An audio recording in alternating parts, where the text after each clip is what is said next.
Hey guys, welcome back to the MJ Gooner podcast right here for the post-match review, the first post-match review of the new season 2023-2024 season, and hope you guys enjoy. Hope you guys enjoyed the game yesterday, and of course, more importantly, if you guys are new to the channel, new to the podcast, I am a huge Arsenal fan, and I do this kind of a podcast, kind of a news thing / review, post-match review. Weekly, hopefully weekly, but of course being able to to record or record a podcast like this right after the game is always fun to me, and also share my thoughts of the game, some players, some tactics to you guys. Of course, I'm not a football expert, but in terms of football knowledge, I think I'm kind of up there. Not, like I said, if I'm an expert analyst, I would have been probably working for a football team, but of course that's not the case. But instead, this is more of a fan oriented podcast. So, the first podcast of 2023-2024 season, and we are off to a very good start. Arsenal getting the first trophy of the season, and what a time to be alive. 3 signings, Timber, Declan Rice, and also Kai Havertz are all featured in the starting lineup that game. And even though, of course, we all hear about the banter of Community Shield, it's not a shield, it's not quite of a trophy, it's more of a dinner plate, a glorified friendly. And you know what? It is still a trophy. I don't care. Liverpool won it. Congrats to them. Last season they won it. But for us, Arsenal winning it. A lot of you guys, a lot of rival fans or not a football person might think, like, what's the big deal of it? Of course, it's not quite of a big deal when you compare that trophy to FA Cup, European trophy, or even the Premier League. Of course, you cannot compare to those competitions, because eventually those competitions win bigger prizes. You get a much better honor. You get a much better reputation after winning the league. I mean, nobody would have imagined or thought of who won the Community Shield 10-15 years ago. Nobody gives a crap, and I totally understand where the fans are coming from. But to Arsenal, this Community Shield means everything. So here's the topic of everything. What does this Community Shield win? What does this trophy mean to the club? Of course, another silverware in the cabinet. First thing first, but second of all, with the team that we have. Of course, Mikel Arteta spent 500-600 million after being appointed Arsenal manager. And after spending those money, and finally those money kind of paid off to the first trophy. And of course, on Twitter, you will see people commenting, Mikel Arteta didn't spend a single penny before, winning the trophy, which is true. But think about it, the time when he won the FA Cup, or Aubameyang, Lacazette, Nicolas Pepe, Denny Ceballos back then, those signings are not part of Arteta's at all, right? So the fact that Arteta won the FA Cup back then with the Emery squad / bit of Wenger's squad is quite remarkable, because Arsenal was on the blink of collapse around that season. Of course, we have another worse season coming right after, but I think that's the brilliance of Mikel Arteta. Not his squad, pretty much so. Need to switch a little bit of its tactic once in a while. Beating Man City in the semi-final in the Wembley, and also beating Chelsea in the final as well. Not everybody can do that, especially when you are kind of new to the job, new to the environment. You want it. And Arsenal beat Liverpool in the Community Shield a few months later. And those were the very first trophies that Mikel Arteta won. And after that, we went on a massive rebuild. Of course, still having a lot of dead woods in in the squad. We have to make a lot of compromises, selling or releasing, terminating contracts of big stars like Mikel Arteta, Mustafi, Socrates. This type of player is just, financially definitely hurts the pocket a little bit because you're not actually making any financial gain from it. But that also tells you the state of Arsenal were back then. And after that, after pretty much selling the majority of the deadwoods 2 years ago, 2021, 2022 season, where we actually get a glimpse of Arteta signing Ben White, Ramsdale, Tom Yasu, those players. Nobody heard of who they are, and arguably you guys can say, or the majority of the rival fans could say, we overspent on Ben White, we overspent on Aaron Ramsdale. At first, I didn't know who Ben White was. I didn't know he was coming from Brighton, or before that playing for Leeds United. 50 million price tag on a defender that haven't quite proven himself just yet in the Premier League. Of course, there's always a doubt to that. Second, Ramsdale got relegated twice with Bournemouth and also Sheffield United, and of course signing him for 25 million back then seems to be quite a lot, especially when we have Bernd Leno being as number one goalkeeper. But Mikel Arteta has a very strong piece of mind, strong piece of tactic in his head, where we want to build a squad where they're pretty good at their feet. Duel's a winner, very good at their feet, able to keep possessions in a very pressurized situation. Tom Yasu is very good at that as well. Versatility, playing as left back, center back, right back. That's a good trait from Tom Yasu. And later on next season, we bring in more players coming in: Jesus, Zinchenko, and then the likes of Saka, Partey, who else? Jesus, Zinchenko, Partey, Saka, they're all coming in, and even Saliba coming back into the squad. So those players are starting to look like, more of Arteta's player, based on how they play based on how they integrated into Arteta's system. It was perfect. And then this season we added more 3 signing: Timber, Rice, Havertz, and there you go. After 600 million, we were able to get the first trophy, and this trophy means a lot because the majority of the players that we signed have never won a trophy before. Ben White has never won a trophy. Ramsdale has never won a trophy. And probably a few more I can't really think of at the moment, but right now this is more of a new squad, right? I mean, a new squad winning something new, it's always very refreshing in a lot of ways. And this trophy also means that it's the first step of achieving trophies, because we don't know how we are going to do in the league, not just yet. But this trophy also shows a significance of improvement of the squad, the state of the Arsenal Football Club. And based on this trophy, we can probably go on and motivate ourselves even better to achieve greater things in the game and hopefully win more trophies from now on. So let's talk about the game in general. The starting lineup, I forgot what it was. But, of course, starting lineup was pretty much what I was kind of expected.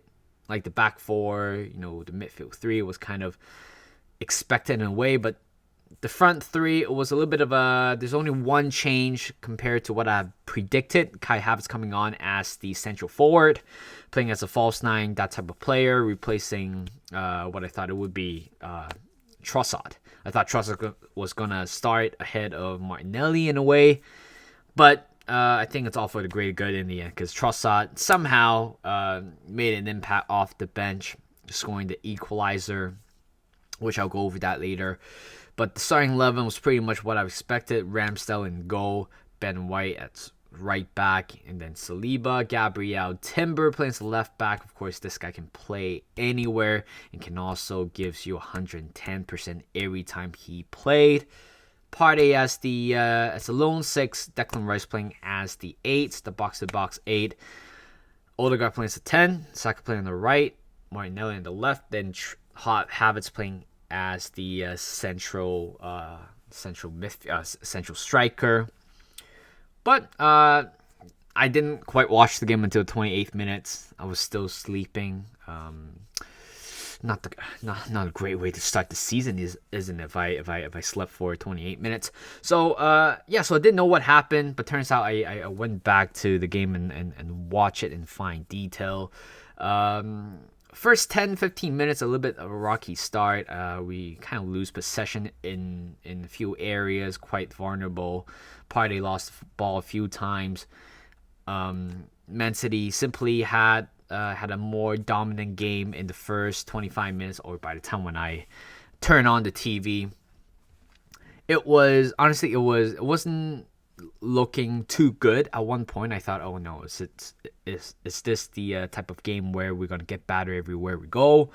And somehow we found a momentum. We kind of stopped a little bit. Of course, the officiating, it's relatively poor. Partey kicking the ball away, that's a yellow card.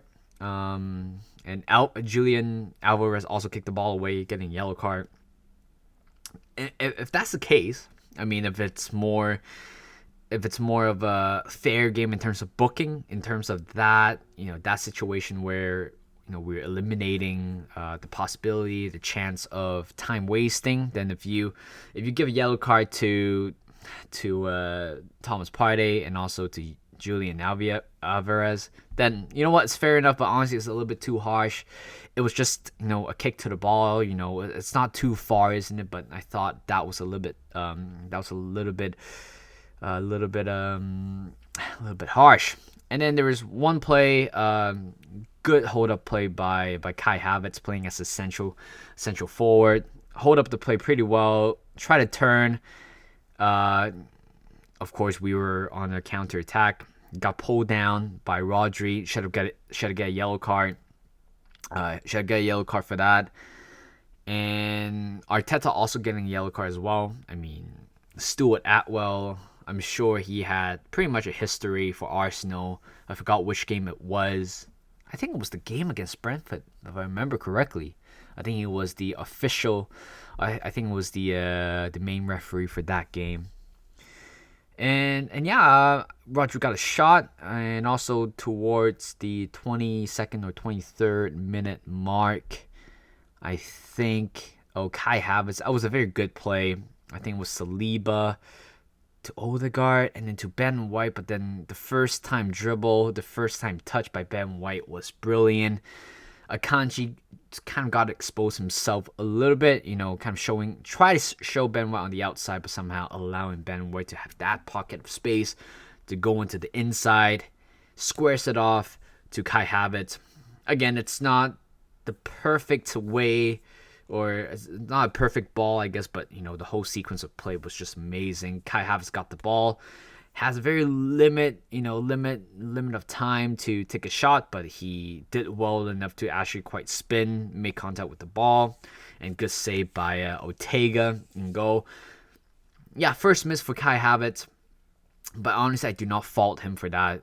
It's a really tough play. He was pretty much turning his body around, trying to get rid of the ball, trying to take a shot as soon as possible once he received the ball. We got that. Pretty much the first proper chance from either side. And later on, Declan Rice plays at number 8. Honestly, I think he's done fine. Not like sensational, but he has been pretty good, to be honest. There's one clip of him tracking back,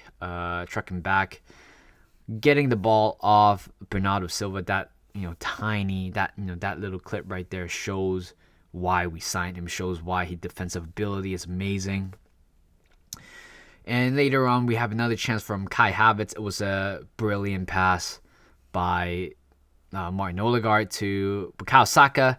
Arguably, you can say that Kai Havertz should have done a little bit better with that one, because I think another situation or another striker we have scored that goal. But again, first game of the season technically, so these kind of misses cannot be, we can't go on like that for the next few games, because those ones are a very good chance for Arsenal. They have to score.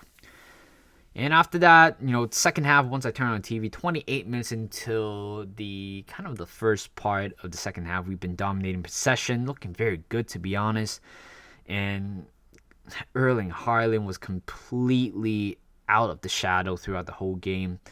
He was completely being suppressed by Saliba throughout the whole game.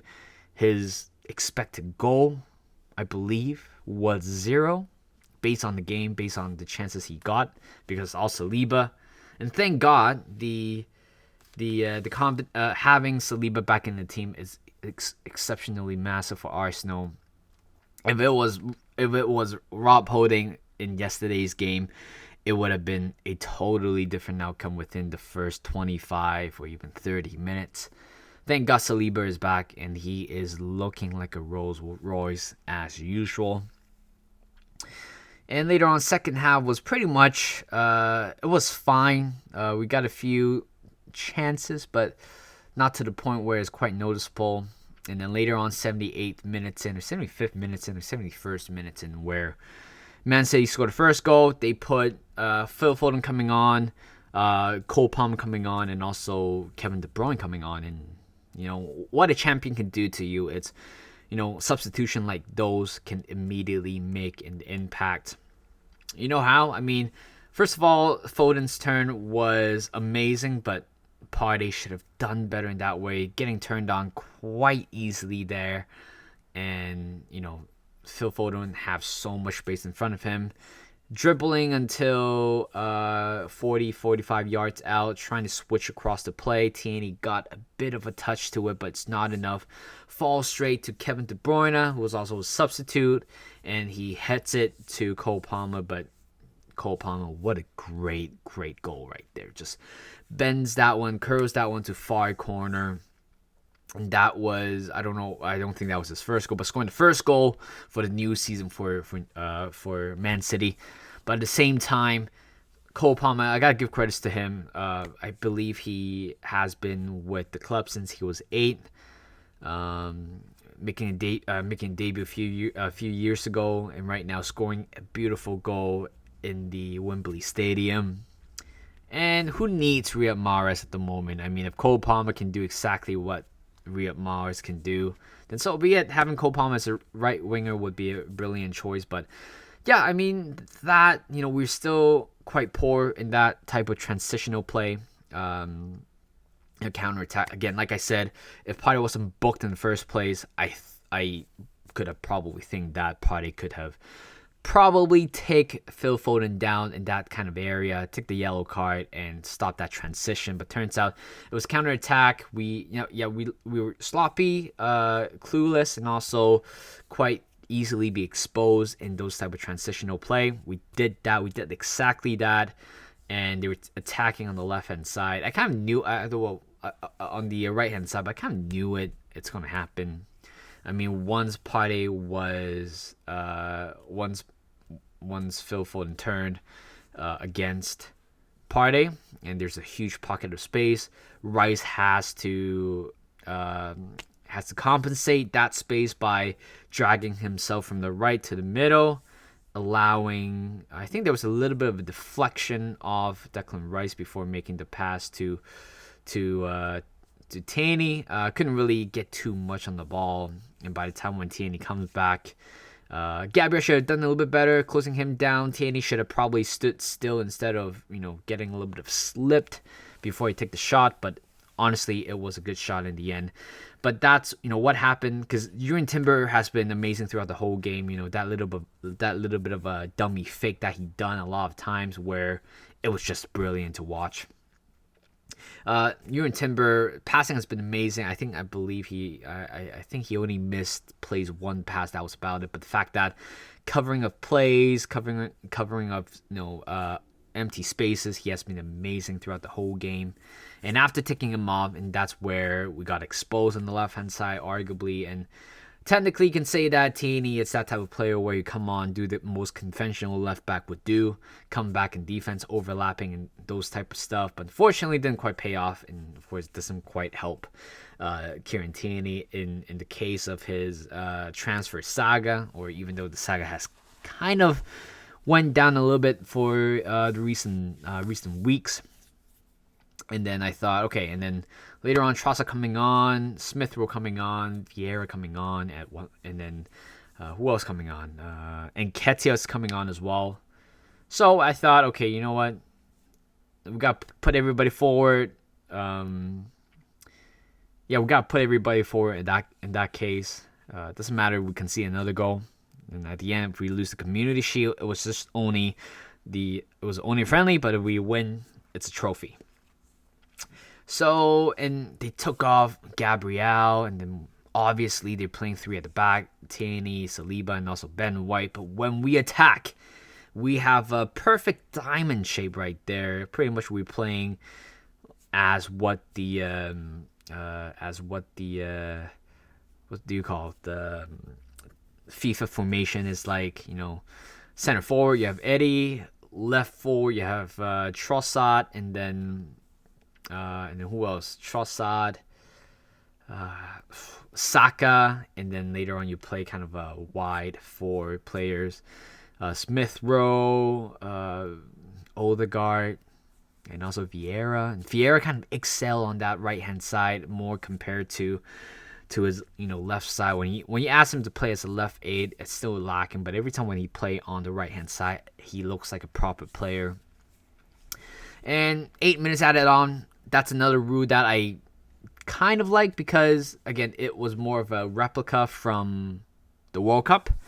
You give the players, you give the game a little bit more added time because, again, I think on average they're at least only 55 minutes of open play or 55 minutes of actually playing time, quote unquote playing time, and the rest of the 35 minutes were all coming out from the rest of the actually my outro music just kind of burst that out open. Okay, so yeah, what I'm talking about is that I like it.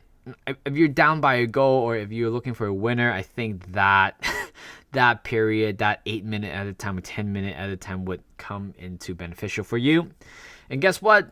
92nd minutes in, Partey and also I believe Kyle Walker had a head injury, which also added another 4 to 5 minutes on that play.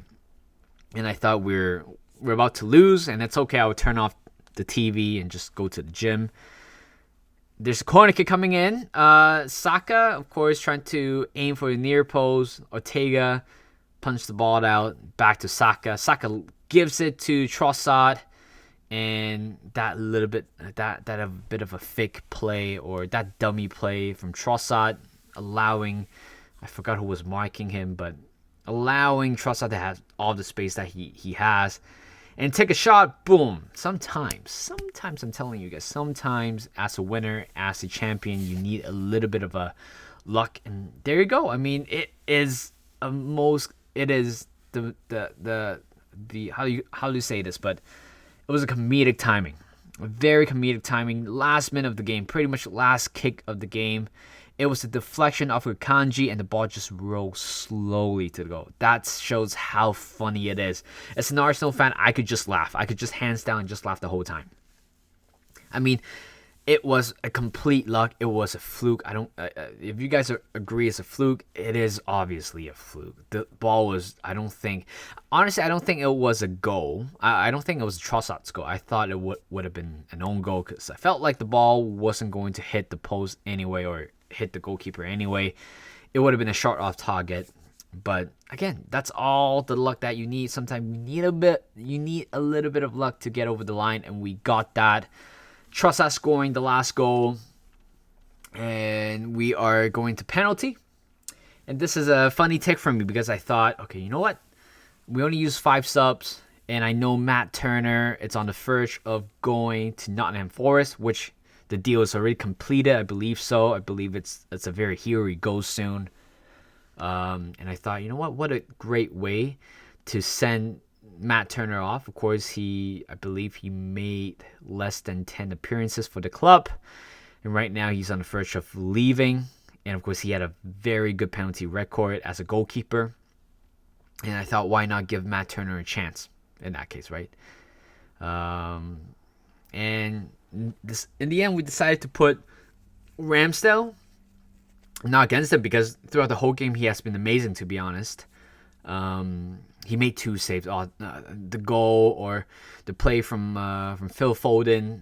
Ben White was kind of you can call that was a mistake from Ben White at the first place.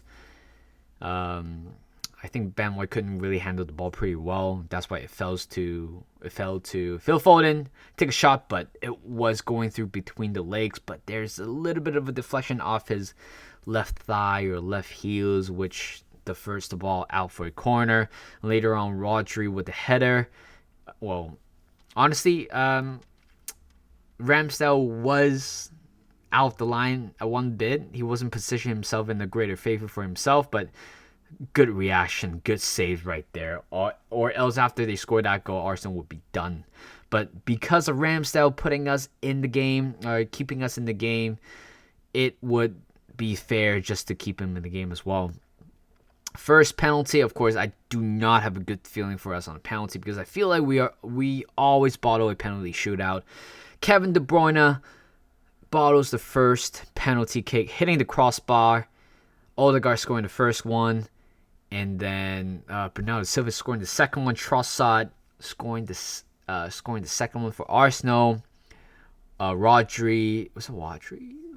Is it? Wait, who scored? I forgot who it was. Let me think. Oh, and then Saka scoring that one. I believe somebody. And then Rodri taking the penalty. Good save by Ramsdale. He got the right. He got the right way, which is always important.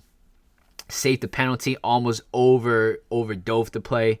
And later on, Fabio Vieira, it shows how delicate he is in terms of penalty kicks or any free kicks or anytime when he has an open goal to take a shot, because that penalty was amazing. Just top left corner.